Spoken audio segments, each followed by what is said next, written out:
Hello बच्चों, कैसे हो आप सब। मैं आशा करती हूँ आप सब बहुत ही अच्छे और स्वस्थ होंगे। तो चलिए आज की कक्षा में हम शुरू करने वाले हैं हमारा अध्याय नंबर 11 और इसका नाम है लिंग। ठीक है, चलिए देखें। लिंग संज्ञा के स्त्री व पुरुष होने का घोतक है। तो समझ में आया, लिंग से हमें क्या पता चलेगा? कोई भी संज्ञा जो है वो स्त्री है या फिर पुरुष है वो पता चलेगा। ठीक है, तो चलिए क्या है, संज्ञा शब्द विकारी होते हैं, अर्थात प्रयोग के समय इनके रूपों में लिंग, वचन और कारक के कारण परिवर्तन हो जाया करता है। लिंग लिंग शब्द का अर्थ है चिन्ह या पहचान का साधन। ठीक है, चलिए इसकी परिभाषा क्या है।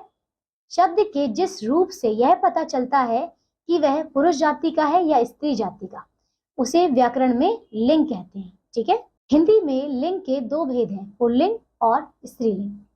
पुल्लिंग क्या है? जो शब्द पुरुष जाति का बोध कराते हैं पुल्लिंग कहलाते हैं, जैसे कि पुत्र, पिता, लड़का, भाई, नाना, बैल, वृक्ष, कमरा, कुत्ता, ये सब। ठीक है, स्त्रीलिंग क्या है?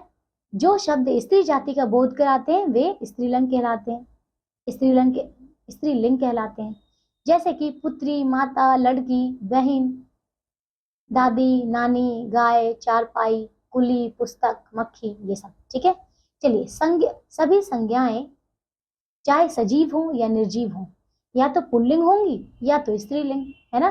लिंग की पहचान का निर्णय प्राय दो प्रकार से किया जाता है। पहला शब्द के अर्थ से, दूसरा शब्द के रूप से। प्राणीवाचक शब्दों का लिंग निर्णय अर्थ के आधार पर किया जाता है तथा निर्जीव वस्तुओं या पदार्थों का लिंग निर्णय रूप के आधार पर किया जाता है। ठीक है, चलिए पुल्लिंग की पहचान कैसे होगी अब वो देखते हैं। वृक्षों के नाम पुल्लिंग होते हैं, जैसे आम, नीम, पीपल, बरगद, अशोक आदि। ठीक है, अपवाद या क्या है, इमली आदि। अब देखिए दूसरे क्या है, फलों के नाम पुल्लिंग होते हैं, कैसे? केला, संतरा, आम, पपीता, ये सब।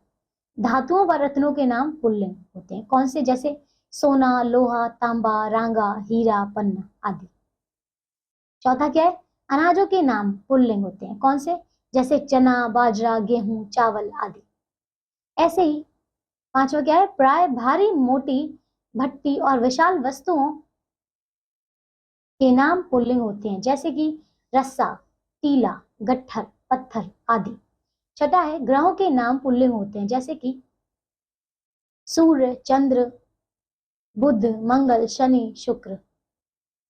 सातवां है, पर्वतों के नाम पुल्लिंग होते हैं, जैसे कि हिमाचल, विंध्याचल, शिवालिक, कैलाश। आठवां है, देशों के नाम पुल्लिंग होते हैं, जैसे कि भारत, नेपाल, अमेरिका, जापान, पाकिस्तान आदि। ठीक है, चलिए नौवां है इसका आ, आपा, खाना, त्व, पन, आव, आर आदि प्रत्ययों से बनने वाले शब्द प्राय पुल्लिंग होते हैं। त्व जैसे कि मनुष्यत्व, लघुत्व, गुरुत्व आदि। आव क्या है? लगाव, छिपाव, चुनाव। आर विचार, आचार, सुनार। ठीक है, आ मतलब मोटा, लोटा, भूखा, घड़ा। खाना जैसे कि दवा खाना, पागल खाना, डाक खाना। ठीक है, 10वां है, समय से संबंधित शब्द प्राय पुल्लिंग होते हैं, जैसे कि मास, वर्ष, सप्ताह, दिन, क्षण, युग, घंटा आदि। द्रव पदार्थ के नाम प्राय पुल्लिंग होते हैं, जैसे कि घी, तेल, दही, दूध, पानी, मक्खन, शरबत आदि। फिर दिनों के नाम देखिए, ये भी पुल्लिंग होते हैं, जैसे कि सोमवार, मंगलवार, बुधवार, रविवार। महीनों के नाम पुल्लिंग होते हैं, जैसे कि मार्च, अप्रैल, जून, वैशाख, जेठ आदि। संस्कृत से आए ख तथा ज के से समाप्त होने वाले शब्द कौन से हैं? देखिए, जो पुल्लिंग होते हैं, जैसे कि जलज, मनोज, लेख, दुख, नीरज आदि। एरा से समाप्त होने वाले शब्द पुल्लिंग होते हैं, जैसे कि चचेरा, ममेरा, फुफेरा, ठठेरा, सपेरा आदि। शरीर के कुछ भागों के नाम पुल्लिंग होते हैं, जैसे कि सिर, हाथ, पैर, गला, मुंह, ओठ। जिन शब्दों के अंत में बाला, दान, खाना, एरा हो ये पुल्लिंग होते हैं, जैसे कि फूल वाला, दूध वाला, फूलदान, रोशनदान, चाय वाला, पान वाला, ममेरा, ये सब। संस्कृत से आए अंत में त्र वाले पुल वाले शब्द पुल्लिंग होते हैं, जैसे कि नेत्र, चरित्र, अस्त्र, शस्त्र, शास्त्र। ठीक है, चलिए स्त्रीलिंग की पहचान किस प्रकार होती है। पहला है तिथियों व नक्षत्रों के नाम स्त्रीलिंग होते हैं, जैसे कि प्रथमा, द्वितीया, एकादशी, पूर्णिमा, कृतिका, भरणी, रोहिणी आदि।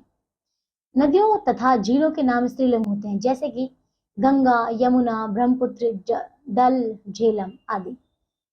भाषाओं, बोलियों तथा लिपियों के नाम स्त्रीलिंग होते हैं, जैसे कि हिंदी, अंग्रेजी, गुजराती, देवनागरी, ब्राह्मी, हरियाणवी, ब्रजभाषा। ठीक है, ऐसे ही जिन शब्दों के अंत में आहट, आवट, ता, या, ई, री, आस, उ, ता आदि आते हैं, वे प्राय स्त्रीलिंग होते हैं, जैसे कि घबराहट, गर्माहट, नरमाहट, लुटिया, चुटिया, चिंता, लू, बुराई, गरीबी, प्रतिमा, कालिमा, ये सब। ठीक है, फिर है शरीर के कुछ भागों के नाम स्त्रीलिंग है, जैसे कि हड्डी, छाती, जीभ, आंख, अंगुली आदि। ठीक है, लिंग निर्णय के कुछ अन्य नियम भी हैं। क्या क्या है।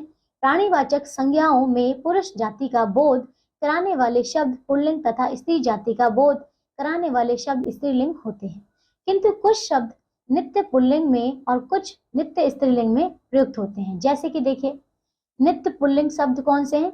ड्राइवर, मैनेजर, चपरासी, प्रधानमंत्री, मंत्री, राजदूत। ये जितने भी जो हमारे उदाहरण है, ये हमारे नित्य पुल्लिंग के हैं। नित्य स्त्रीलिंग में देखिए, संतान, सुहागिन, सवारी, नर्स, धाय, सती, बुलबुल, गिलहरी, ये सारे। ठीक है, चलिए प्रधानमंत्री, राजदूत, डॉक्टर, मैनेजर जैसे कुछ शब्द पुरुष के लिए प्रयुक्त हों तो पुल्लिंग, और जब स्त्री के लिए प्रयुक्त हों तो स्त्रीलिंग माने जाते हैं। महिला अध्यक्ष के लिए अध्यक्षा का प्रयोग किया जाता है। कुछ प्राणीवाचक संज्ञाएं ऐसी हैं जो पुल्लिंग अथवा स्त्रीलिंग में समान रूप से प्रयुक्त होती हैं।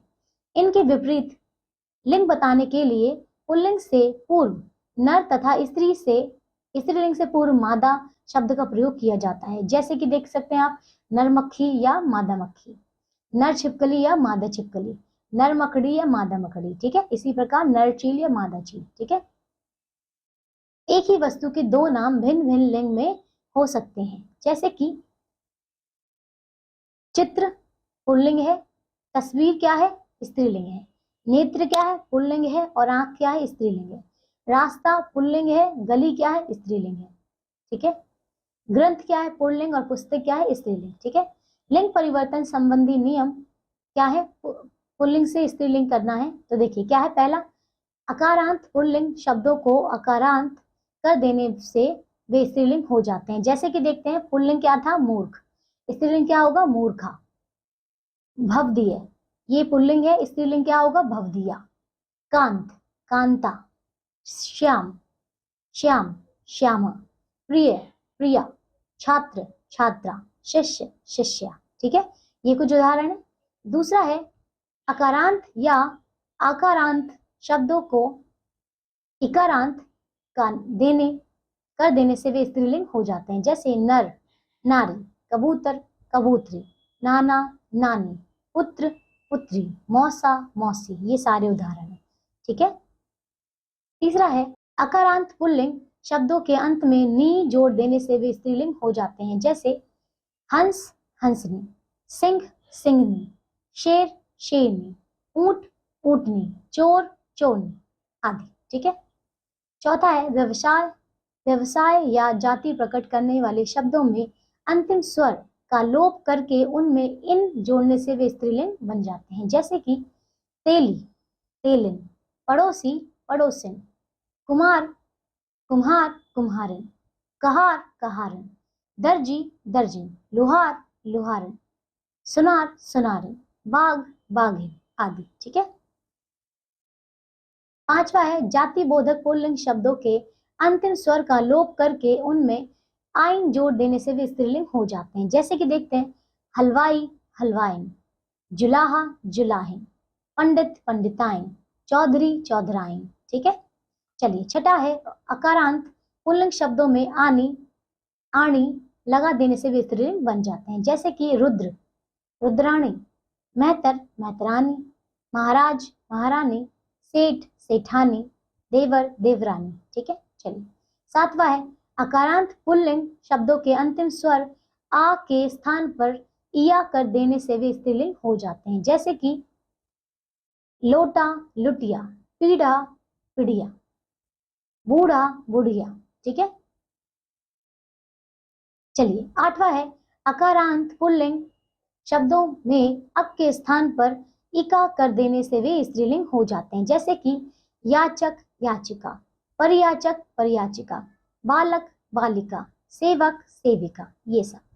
नौवां है मान से समाप्त होने वाले पुल्लिंग शब्दों में मान के स्थान पर मति तथा वान से समाप्त होने वाले पुल्लिंग में वान के स्थान पर वती कर देने से वे स्त्रीलिंग बन जाते हैं, जैसे कि रूपवान, रूपवती, बलवान, बलवती, पुत्रवान, पुत्रवती। ठीक है, इसी प्रकार 10वां है पुल्लिंग शब्दों के अंतिमता को त्री में बदलकर स्त्रीलिंग बनाए जाते हैं, जैसे कि देखते हैं विधाता, विधात्री, भर्ता, भर्ती, अभिनेता, अभिनेत्री, राजिता, राजित्री। ठीक है, चलिए ऐसी 11वां है कुछ संज्ञा शब्दों के स्त्रीलिंग तथा सर्वदा भिन्न होते हैं, जैसे कि पुरुष, स्त्री, बैल, गाय, साधु, साध्वी, साध्वी, पति, पत्नी, विद्वान, विदुषी। ठीक है, तो देखिए ये चैप्टर हमने काफी अच्छे से कर लिया है, बहुत सारे उदाहरण दिए गए हैं जो कि आपको पढ़ने हैं। ठीक है, चलिए आइए दोहराते हैं जो हमने इस अध्याय में पढ़ा है।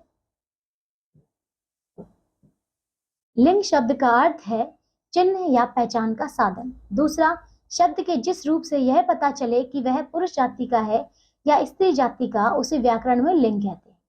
लिंग दो प्रकार के होते हैं, पुल्लिंग या स्त्रीलिंग। ठीक है, तो चलिए ये अध्याय हमारा यही समाप्त होता है। आशा करती हूँ आप सबको बहुत अच्छे से समझ में आया होगा। अब हम मिलेंगे आपसे एक नई कक्षा में नए अध्याय के साथ। तब तक के लिए आप सब अपना ध्यान रखिए और स्वस्थ रहिए। बाय।